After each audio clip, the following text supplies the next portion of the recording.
Welcome to Saltee Island in Ireland.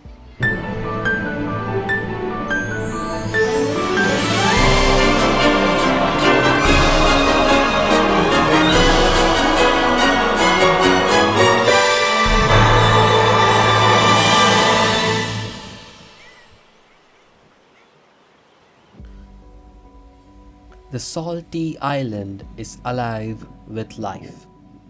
The rains have summoned the flowers. The seabirds are the ancient inhabitant of these places and have been here longer than any of us. The oldest seabirds, stag-like, with feathered wings and webbed divers' feet, are hundreds of millions of years old. We are temporary colonizers. The birds are part of the world on which we prey and feast.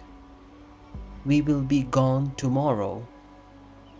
Many of these birds are older than the rock on which they stand.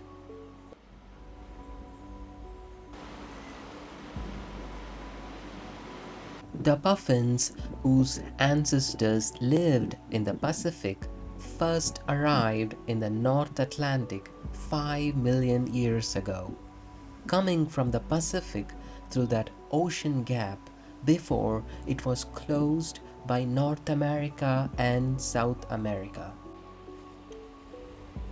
The Atlantic for the past 2.74 million years has been a place of coming and going even for the insects.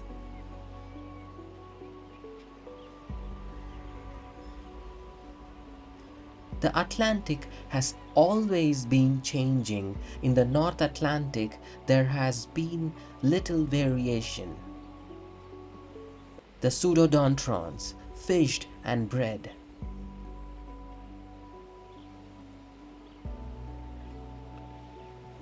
The great auk are the ancestors of the razorbills. There are many kinds of puffins, white-faced, decorated with fluoride Mikado-style eye ornaments swept back. The increase in light has triggered an almost total transformation of the organism. Puffins undergo sexual and social transformation. Light is releasing hormones which are starting to convert the winter birds into their summer selves.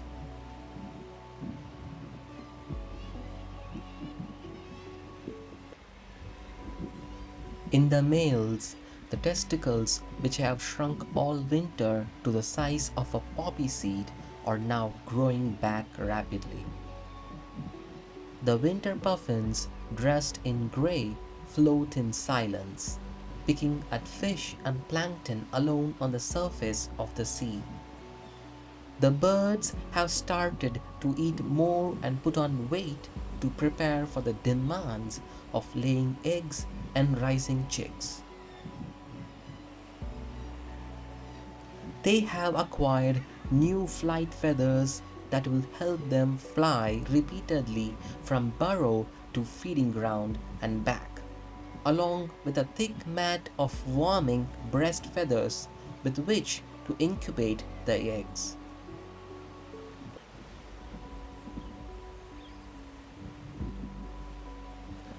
Standing about 7 inches high and weighing around a pound, puffins typically mate with the same partner each year. The annual divorce rate among British and Canadian puffins run between 7 and 13%, with a similar rate among Norwegian puffins. One study found that the annual death rate of spouses in most years is less than 10%. The oldest puffin found was about 30 years old, though some are known to be there in their late 30s, but that is only a measure of how long people have been ringing them.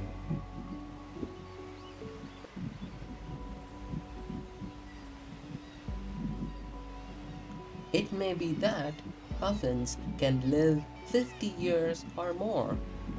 Their fidelity to their partners, the massive investment in one big egg per year, 6 weeks of incubation, then 6 weeks of feeding the young chick, all contribute to their long lives.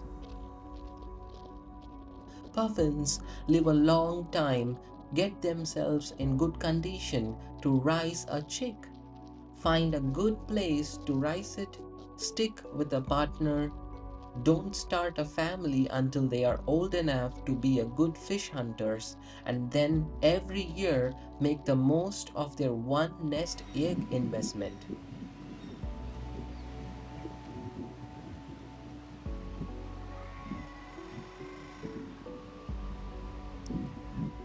Nearly all seabirds lay a big egg, raise that single chick, and look after it with immense care, feeding the chick so well that some end up bigger than their parents before fledging.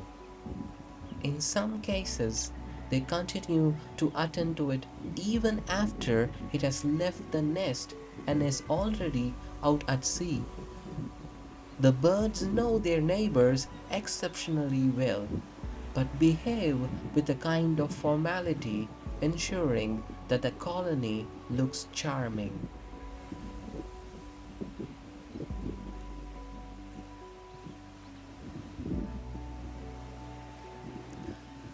Unlike guillemots and razorbills, which nest on open cliff ledges, puffins burrow underground, creating a tunnel about a yard long, at the end of which the giant egg is laid and the chick is raised. I felt as though every puffin was dressed identical, bright with eyeliners, saying, "Here I am, look at me, how good am I, watch what I am doing." On landing, each puffin bows and humbles itself, wing up, head down, showing no threat, no aggression. Then the bird shakes its head, shudders its wings into position, and soars out again with a quick fizzle or two, joining the others in their flight. The bright, colorful circus plumage of the puffins is shed as soon as the bird heads out for its solitary winter at sea. For many centuries, they were thought to be different species. Puffins live in colonies, and it is thought that predators will quickly become satiated with the abundant prey, allowing many more chicks to survive. Juvenile puffins face dangers, but the adult help mitigate these risks by withdrawing their precious chicks into burrows, away from harm. Outside the burrows, puffins engage in dramatic "I am not going to hurt you, keep off" signaling to maintain peace within the colony.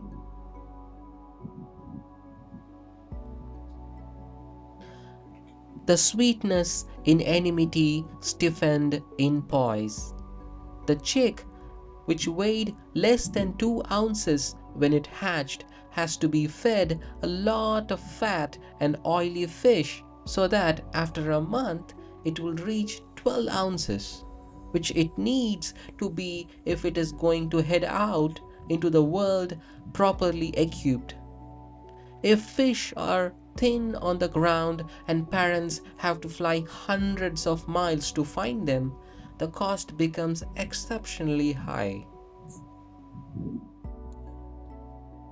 Both parents drive themselves in pursuit of their goal, each diving between 600 and 1100 times a day on schools of sand eels, sprats, or capelin to feed their chick. Most dives are fairly shallow, no more than 50 feet down, where the fish are probably visible in sunlight from the surface. However, puffins have been recorded going much deeper, over 220 feet, in dives lasting over 2 minutes. Like a whale that can stay in water for over 7 hours, puffins display remarkable endurance in their underwater pursuits.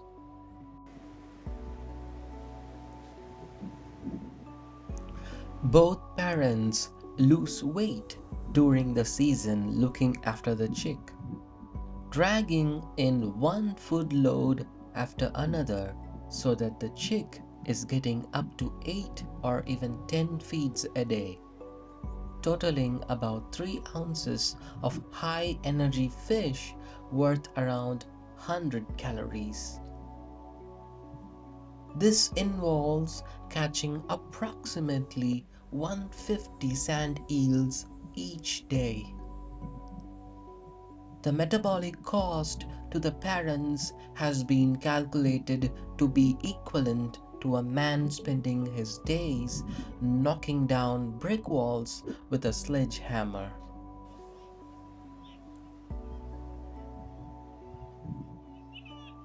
While guillemot and razorbill fathers have long since taken their chicks out to sea, where they continue to care for them, the puffin employs a different strategy.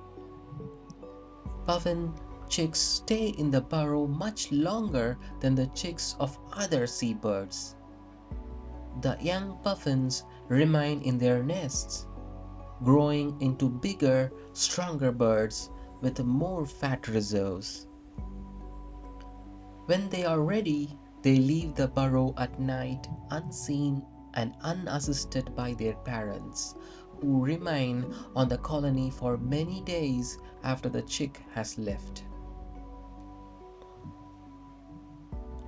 The parents, too, soon leave as they undergo physiological changes in preparation for the winter alone at sea. There is no need for the puffin to have all the breeding and socially signaling equipment that has dominated its life over the summer.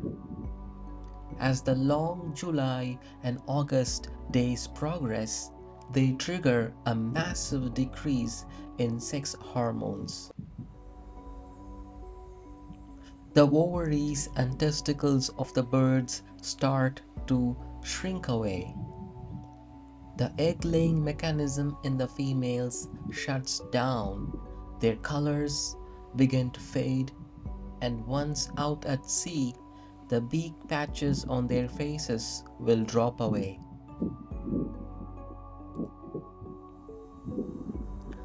Young puffins are generally programmed or taught to know where to go.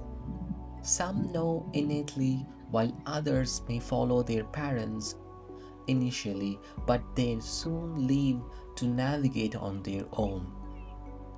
These young birds often leave without their parents, learning to survive and find their way in the vast ocean independently.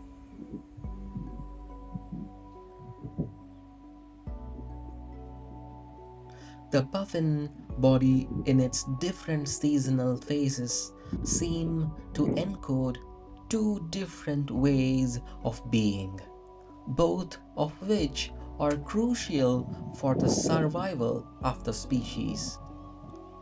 Next time you sit among the puffins on a summer evening looking at their elegance and anxiety, remember this: they are not clowns, but ancient beings, Ice Age survivors with their minds on an everlasting swing between island and sea, burrow and voyage, parent and child, the oscillating nomads, masters of the Pacific Ocean. Yet, pollution and global warming have forced the fish to move further into the deep oceans, away from the shores where puffins can easily fish and feed their young ones. Climate change threatens these ancient birds by putting their habitat at risk. So, as you watch these birds, take care not to stand or stamp on the burrows by the cliff. The birds mostly return to the same nest burrow each season. Overfishing during the fish breeding season may cause the chick to starve.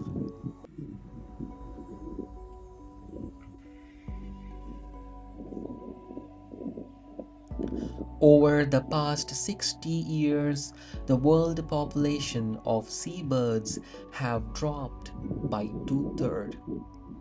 Half of these species are known or thought to be in decline, with a 70% decrease over the past 6 decades. In 2012, British Antarctic sea scientist John Croxall projected trends that indicate seabirds' population could potentially reach zero by around 2060. When scaling this decline to the global seabird population as a whole, it suggests that there are approximately 1 billion fewer seabirds now than there were in 1950. If current trend continue, seabird populations might approach zero by 2060. That won't happen. The seabird phenomena is too complex, with too many unknowns and variations for any single figure to predict its future accurately. However, there can be no doubt that we have brought this disaster upon ourselves. Through overfishing and the massive accidental catching of the birds in fishing gear, through their deliberate destruction, and by introducing invasive species such as rats, cats, dogs, pigs, goats, rabbits, and cattle to the breeding places of the birds, defenseless against them. Many Pacific birds literally cannot smell a rat. We have caused irreparable harm. Additionally, pollution from oil, metals, plastics, and other toxins, the destruction of nesting sites by human development, and multiple effects of climate change and ocean acidification have compounded the problem. Travelers, trawlers, heavy cables, wind farms, oil spills, and industrialized fishing, which takes too great a portion of their prey, all contribute to this catastrophic decline. Research has shown that seabirds do not suffer from fishing under normal conditions. However, when fishing efforts become excessive, removing more than two-thirds of the fish that are typically available, the impact on seabirds becomes severe. Any further depletion of fish stocks, as often happened over the last 100 years due to overfishing, leads to a significant decline in seabird populations, as the birds began to die from the lack of sufficient food resources. Between 160,000 and 320,000 seabirds are being killed each year by long-line fishing vessels, particularly those operating from Japan to Taiwan. Recent studies indicate that fishing trips for the seabirds often average about 15 miles out to sea, but some desperate seabirds are traveling 40 to 80 miles in search of fish. Despite these efforts, only a tiny portion of the actual fish caught makes it back to the chicks, leading to food shortages. Now let's see a small example of how even a small changes in ocean temperature can disrupt entire ecosystems, affecting species at every level of the food chain. Sand eels are a critical food source for the seabirds. Sand eels rely heavily on a small translucent planktonic shrimp called Calanus finmarchicus as their main food source, and changes in the availability of this shrimp could be driving the decline in sand eels population, which further worsen the challenges faced by the seabirds.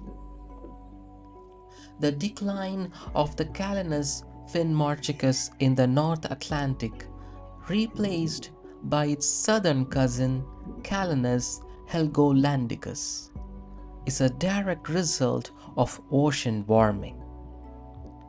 As the sea temperature rises, the environment becomes less suitable for the fat-rich finmarchicus, which relies on cold waters and hibernates during the winter, storing fat reserves critical for the marine food web. In contrast, Helgolandicus thrives in warmer waters and does not hibernate, producing less fat. This shift in plankton species has created a domino effect. Sand eels, which depends on fat-rich plankton, are now thinner, leading to a shortage of prey for the seabirds like puffins. This decline in sand eel populations cascades through the food chain, ultimately affecting seabird populations and contributing to higher chick mortality. Gannets are known for their two-stage diving technique, where they first perform exploratory dives in a U-shaped trajectory, leaving a thin trail before plunging deeper to pursue prey. This strategic approach ensures successful hunting as they adapt to the conditions before fully committing to a deeper dive. Razorbills exhibit strong parental care. Their chicks, still small compared to adults, remain under the protection of their fathers for weeks at sea. A notable contrast to puffin chicks, which fend for themselves earlier. Razorbills communicate with loud calls, creating a resonant duet between father and chick as they navigate their early life stages. This bond helps ensure the chicks' survival until they can independently thrive. Razorbills, which are monogamous and known for their long lifespans, raise their young with care, laying a single precious egg. This balance of life, death, and continuity reflects the harsh yet resilient lives of the seabirds.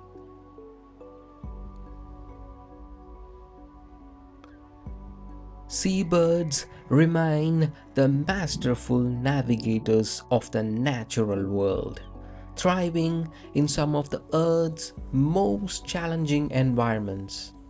Their resilience and adaptability underscores the intricate balance they maintain with their surroundings.